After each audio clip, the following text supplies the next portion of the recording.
नमस्कार, भारत लाइव भी देख रहे हैं आप। जाप प्रमुख पप्पू यादव जी की जमानत को लेकर के सुबह से ही बिहार का राजनीतिक तापमान बढ़ा हुआ था। ऐसे में पटना के जाप कार्यालय में हम मौजूद हैं। आपको बता दें कि हमारा लगातार सूत्र दावा कर रहे थे, जाप के कार्यकर्ताओं के द्वारा दावा किया जा रहा था कि पप्पू यादव जी को जमानत मिल गई है, लेकिन जो कोर्ट का जो पेपर है वो आने में बाकी है, यानी कि फैसला सुरक्षित रखा गया है, बस मुहर तक की देरी है। लेकिन आपको बता दें कि यहाँ सब कुछ सज गया था, कार्यकर्ता जमा हो गए थे, उत्साहित हो गए थे। सबका ये कहना था कि आज जब जाप प्रमुख पप्पू यादव जी को जमानत मिल जाएगी, इसके बाद जाप प्रमुख पप्पू यादव जी कल जो है पटना भी पहुंच जाएंगे और कार्यकर्ताओं के साथ होंगे। कार्यकर्ता उत्साहित हैं, जाप के कार्यकर्ता पहुंचे हुए हैं, लेकिन कोर्ट ने, यानी कि मधेपुरा का सेशन कोर्ट ने इन तमाम मुद्दों पर, इन तमाम हकीकतों पर जो है एक पानी फेर दिया है। आपको बता दें कि जो मधेपुरा का सेशन कोर्ट है, उन्होंने पप्पू यादव की जमानत याचिका को खारिज कर दिया है, यानी कि उसे टाल दिया गया है।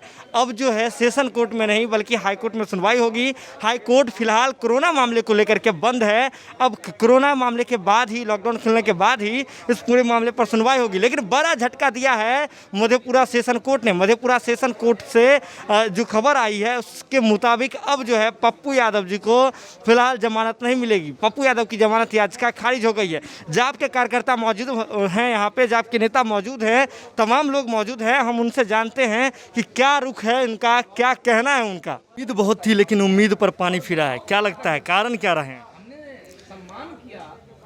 न्याय सर्वोपरि, न्यायालय सर्वोपरि। न्याय और न्यायालय पे भरोसा बरकरार रहे। मैं चीफ जस्टिस ऑफ इंडिया और chief justice high court Bihar महोदय से यह अपील करना चाहता हूं कि आपने जिस प्रकार के केस में आज पप्पू यादव जी को जेल में रखा है और जिस प्रकार से षड्यंत्र के तहत उनको रखा जा रहा है, कोई बड़ा मुकदमा नहीं है। अगर इस प्रकार के मुकदमा में बेल रिजेक्ट हुआ तो आप जेल के अंदर लोगों को रख नहीं पाएंगे, इतना जगह नहीं बचेगा आपके पास। तो एक देश में धारा सबके लिए बराबर होना चाहिए। जो केस आज माननीय नेता पप्पू यादव जी के ऊपर है, 32 साल पुराना मुकदमा, कन्फ्यूज़न का केस है। उस केस में बेल टूटा है, कंप्रोमाइज़ पटिशन लगा। ऐसे केस में बेल रिजेक्ट होना निराशाजनक है, सब जन अधिकार के लिए निराशाजनक है। और इसमें कहीं न कहीं माननीय न्यायालय से मैं अपील करता हूँ, उच्च न्यायालय से अपील करता हूँ कि न्याय पे आस्था बरकरार रहे। ऐसा संशय और संदेह न्यायालय पे लोगों के मन में ना पैदा हो और इस प्रकार की छोटे छोटे मामले और उस पे हमारे नेताजी को जो प्रताड़ित किया जा रहा है, इससे निश्चित रूप से आज मन बहुत दुखी है और मन में एक सवाल भी है और बिहार की जनता के मन में भी शायद आज ये सवाल है कि इस प्रकार के छोटे छोटे मुकदमे में इतने संगीन आरोप जिसके ऊपर हैं, वो आज सदन के सदस्य हैं और सारे लोग बाहर घूम रहे हैं। जिनके ऊपर मुकदमा होना चाहिए वो आज सत्ता के संरक्षण में घूम रहा है और जो आदमी लोगों के लिए मेहनत कर रहा है, काम कर रहा है, उसको सलाखों के पीछे रखा गया है। माननीय न्यायालय, उच्च न्यायालय मामले को संज्ञान लें और लोगों का न्याय पे और न्यायालय पे आस्था बरकरार रहे, इसके लिए वो काम करें। न्यायालय पे आस्था रहे लोगों का, ये बात कह रहे हैं। अभी हमारे साथ राजेश जी जुड़े हुए हैं। सर, क्या लगता है, बहुत उम्मीद थी, पूरी तैयारी हो गई थी, जश्न के लिए जुट गए थे कार्यकर्ता? देखिए, ये केस एक होता कि पहला दिन सेशन कोर्ट ने रिजेक्ट करता तो समझ में आता कि एक सिस्टम है, न्यायालय का है कि बेल टूटी में बेल नहीं देना है केस। मगर केस का स्थिति डायरी को कॉल करके मंगा लेने के बाद, अध्ययन करने के बाद, जिस तरह सेशन कोर्ट फैसला दे देने के बाद 4 घंटे सुरक्षित रख के और लास्ट में ये डिसीजन देना कि पप्पू यादव का बेल रिजेक्ट करना, ये पूर्णतः सरकार का दबाव या किसी व्यक्ति का उस पर दबाव, प्रशासन ने दबाव दिया हो या बिहार सरकार ने दबाव दिया है, ये वो जज दबाव में ये फैसला लिया है।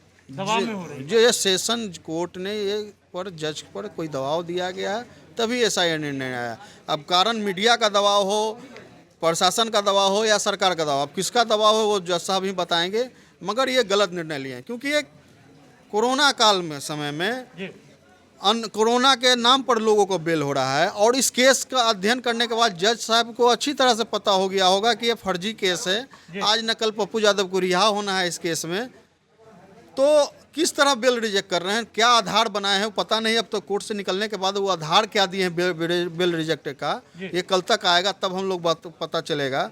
मगर ये 100% सरकार या प्रशासन के दबाव में ये निर्णय लिया गया है, जो समझिए लोकतंत्र की हत्या की गई है। एक व्यक्ति विशेष के लिए कानून नहीं ना चेंज, भारत का संविधान एक है, सभी व्यक्ति के लिए कानून एक होना चाहिए। मगर सिर्फ एक पप्पू यादव जी का नाम जुड़ने जाने से और बाहुबली का नाम जुड़ जाने से ये निर्णय बदल जाता है। ये बहुत दुर्भाग्यपूर्ण है, क्योंकि आप जो केस का नेचर है उस नेचर पर आप किसी दूसरे कोर्ट के जज से बात कीजिएगा तो कहेगा, चाहे किसी सीनियर वकील से बात कीजिएगा आप, तो वो कहेंगे कि ये एक दिन के अंदर इसको बेल होना चाहिए, क्योंकि 15 से 20 दिन इसका कस्टडी हो चुके हैं पप्पू यादव जी। सिर्फ बेल टुट्टी का मामला, और बेल टुट्टी में 20 दिन कस्टडी में रहने के बाद भी बेल नहीं, ये समझिए एक व्यक्ति तो मानवता मतलब जो मानवीय मूल है उसकी हत्या, एक व्यक्ति का जो मौलिक अधिकार है उसकी हत्या की जा रही है। आप किसी तरह कानून के में शिकंजे में बांध करके एक व्यक्ति को बंद कर रहे हैं, और देखने वाला कोई नहीं है। हम लोग तो आग्रह करेंगे, और हम लोग बात कर रहे हैं वकील से, मानव आयोग में भी ले जाएंगे इस मामले को, कि इस तरह के फर्जी केस में किसी एक व्यक्ति को इतने दिन कैसे कर जेल में आप रख सकते हैं। आगे की रणनीति क्या होगी सर? प्रेमचंद सर हमारे साथ जुड़े हैं। बिल्कुल, हमारे आदरणीय नेता ने सही कहा कि एक इंसान के मौलिक अधिकार का सबसे बड़ा हनन आज देखने को मिला है। आज लोकतंत्र भी शर्मसार हुआ, जनतंत्र भी शर्मसार हुआ, और एक अधिकार जो हर इंसान को होना चाहिए वो भी आज एक बहुत बड़ा उसकी मृत्यु हो गई, समझिए तो अधिकारों की मृत्यु हो गई। ऐसा होना नहीं चाहिए था। आपके सवाल का मैं जवाब दे दूं कि निश्चित तौर पर आगे हम न्यायालय पर भरोसा है, जाएंगे। सेशन कोर्ट ने खारिज किया है, हाई कोर्ट का देखिए, दरवाजा। सेशन कोर्ट जिस तरह का नेचर का केस है, इसमें तो हम समझते हैं पहले दिन ही बेल मिलना चाहिए। हम बेल का मतलब बरी नहीं होता है। इस संकट काल में भी सुप्रीम कोर्ट का भी सीधा आदेश है कि बहुत बड़ा कोई 7 साल 8 साल के हिनियस कोई अपराध जब आरोप प्रगटित नहीं हो, इस तरह का नहीं हो, तो आपको जघन्य नहीं हो, तो आप न हाजत में रह सकते हैं और तुरंत आपको बेल देना है। और किस कानून के तहत न सुप्रीम कोर्ट को ये बात लोग मानने को तैयार है, न खुद अपने संविधान को, कानून को मानने को तैयार हैं। तो मैं इतना ही कहूँगा कि उच्च न्यायालय से लेकर के आगे के न्यायालय पर हम लोगों को भरोसा है। हम आगे जाएंगे और इनकी झूठ पराजित होगी और सत्य जीतेगा। हमें बाधित ये कर सकते हैं, हमें पराजित नहीं कर सकते हैं। इतना ही आज कहूँगा, और तमाम कार्यकर्ता बंधु से, तमाम बिहार वासियों से, पप्पू यादव के चाहने वालों से, उनके सेवादारी में लगे तमाम कार्यकर्ताओं से इतना ही है, उनका धैर्य और संयम की ज़रूरत है। और आप इसका जवाब जिस षड्यंत्र के माध्यम से उनको जेल खाने में रखा गया है, उस सेवादारी को आप जाके रखिए, ताकि सेवादारी ही इस परेशानी के कारण है। बिल्कुल जारी है, जारी थी, जारी रहेगी। जिससे सरकार परेशान है वो हमारी सेवादारी जारी रहेगी। सीधे कह रहे हैं सेवादारी जारी रहेगी। आगे का जो है उच्च न्यायालय का भी दरवाजा खटखटाया जाएगा। चलिए, हमारे साथ जो पप्पू यादव जी के करीबी हैं राजू दानवीर जी जुड़े हुए हैं, जाप से हैं, जाप युवा से हैं, युवा प्रदेश अध्यक्ष हैं। आप पप्पू यादव जी की गिरफ्तारी के भी समय थे, लंबे समय तक उनके साथ रहे। उनके स्वास्थ्य को लेकर के क्या अपडेट है? स्वास्थ्य उनका बहुत ही ख़राब चल रहा है, क्योंकि वो कई बीमारियों से जूझ रहे हैं। लीवर है, किडनी है, शुगर पेशेंट हैं, बीपी है, और छोटे मोटे कई बीमारियां हैं। तो वैसे स्थिति में उनको साजिश के तहत गिरफ्तार किया गया है। तो अब हम लोग को तो एक सुबह से एक उम्मीद बनी हुई थी कि आज उनका रिहाई तय है, लेकिन अचानक पता नहीं फैसला कैसे बदल जाता है। 4 घंटे का फैसले को सुरक्षित रखने के बाद अचानक बदल जाता है, जिससे आज पूरे बिहार ही नहीं देश में एक शोक का लहर दौड़ गया है कि किस तरह जो काम करने वाले व्यक्ति के साथ अन्याय हुआ है। और हमें कहीं ना कहीं लग रहा है कि उनको उनके जान माल पर भी कहीं खतरा है, ये बुझा रहा है। क्योंकि जिस तरह से जिस केस में कोई दम ही नहीं था। उस केस में इनको निचले न्यायालय से फिर सेशन में, फिर आपका अब तो हम लोग को विश्वास है न्यायालय पर, तो अपर न्यायालय ही जाएंगे।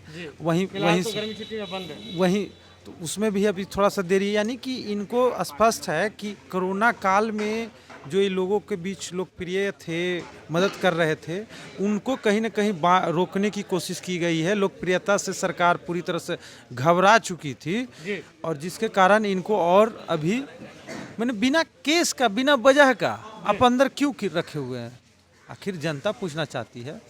अब तो सीधा सीधी बिहार में और देश में एक बड़े जन क्रांति की ओर ये मैंने बू आ रही है और इसमें साजिश, सरकार की कहीं साजिश की बू आ रही है। हम लोग जन क्रांति की ओर जाएगा जाप?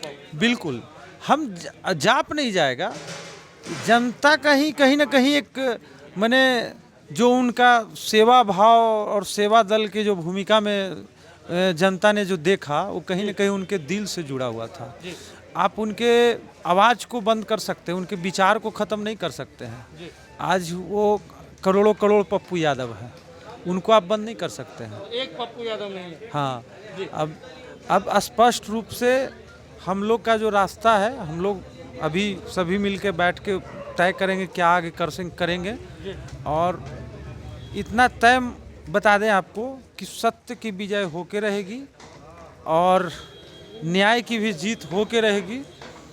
कितना भी साजिश कर ले ये लोग, सब पर्दे सामने खुल जाएंगे और जनता ये लोग को कभी माफ़ नहीं करने जा रही है। जनता माफ नहीं करेगी। जाप कार्यालय में है, देखिए किस प्रकार से यहाँ कार्यकर्ता पहले से ही जुटे हुए थे, सुबह से ही जुटे हुए थे। उम्मीद इस बात की थी कि जमानत मिल जाएगी, सूत्र इस बात का दावा भी कर रहे थे। लगातार फ़ोन कॉल पे सभी लगे हुए थे, कोर्ट से सीधे जुड़े हुए थे। वहाँ के जो कार्यकर्ता हैं कोर्ट के बाहर, वहाँ से जुड़े हुए थे। चर्चाएँ हो रही थी, जश्न को लेकर के माहौल सजाए गए थे, लेकिन जश्न पे पानी फिर गया और पप्पू यादव जी को जो जमानत है वो आपको नहीं मिली। अब चलिए देखिए, सीधे तौर पे और भी लोग हैं, ये सीधे तौर पे यहाँ कह रहे हैं कि जो लोग जो सुबह से यहाँ बैठे हुए थे, भूखे प्यासे जाप के कार्यकर्ता बैठे हुए थे, इस उम्मीद में बैठे हुए थे कि जब जाप के जो राष्ट्रीय अध्यक्ष हैं, जनसेवक हैं पप्पू यादव जी आ जाएंगे, इसके बाद ही जश्न होगा और सारी चीज़ें होगी। लेकिन इसके बाद अगर बात करें तो जो कोर्ट ने एक झटका दिया है, सारी चीज़ें धरी की धरी रह गई। जुड़े रहे बात लाइव के साथ, जो भी अपडेट होगा बात लाइव की टीम सबसे पहले आप तक पहुँचाएगी। नया प्रयोग में सहयोग कर चाहतनी तो ज्वाइन बटन दबा दी। पेटीएम नंबर नोट कर ली 9386816700। धन्यवाद।